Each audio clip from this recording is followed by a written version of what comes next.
এই সময়টা এমন একটা সময় যাচ্ছে যেখানে প্রত্যেকটা শিশুর এই সময়টা শরীর খারাপ হচ্ছে। আমাদের ননির আজ 3 দিন হলো জ্বর হয়েছে, জ্বর সারেনি। ওকে যে ডাক্তার দেখানো হয়, মানে চাইল্ড স্পেশালিস্ট দেখানো হয়, তাকে দেখানো হবে। ওনার সাথে ফোনে কন্ট্যাক্ট করা হয়েছে। উনি বলেছেন 72 ঘন্টার মধ্যে জ্বর যদি না সারে ওনার চেম্বারে নিয়ে যেয়ে দেখাতে। আমাদের এদিকে উনি আসেন রবিবারে, কিন্তু ওনার আরামবাগে প্রতিদিন চেম্বার করেন উনি।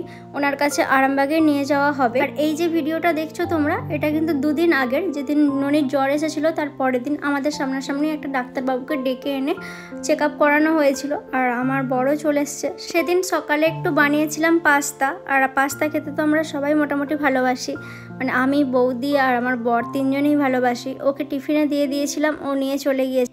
ডাক্তারবাবু চলে যাওয়ার পরেই ও পিসোর কোলে উঠে পড়েছিল, কারণ একটাই, ওকে পিসো এক্ষুনি বাইকে চাপাবে। ও মানে পিসো যখনই দোকান যায় ওর পিসোর বাইকে একবার করে চাপা চাই। তারপরে আমি একটু পাস্তা নিয়ে বসে গেছিলাম খেতে।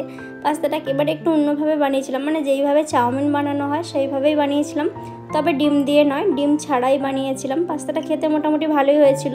আমার বর আবার মেয়োনিজ পাস্তাটা বা হোয়াইট সস পাস্তা এগুলো বেশি পছন্দ করে, আর এটাও ওর খারাপ লাগে না। আর সবসময় মেয়োনিজ বা হোয়াইট সস পাস্তা খাওয়াটাও আমার মনে হয় না খুব একটা ভালো।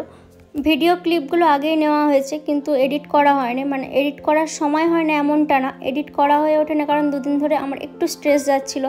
এখন অনেকটাই ঠিক আছি, তাই ভাবলাম তোমাদের সঙ্গে এডিট করে ভিডিওগুলো একে একে শেয়ার করি। পাস্তাটা খেয়ে নেওয়ার পর আমি একটু ননিকে নিয়ে বসেছিলাম, কারণ ননির শরীরটা খারাপ। ওকে একটু বেশি করে সবাই মিলে সময় দিচ্ছিলাম। দেখেছো কেমন ও ঝিমিয়ে গেছে।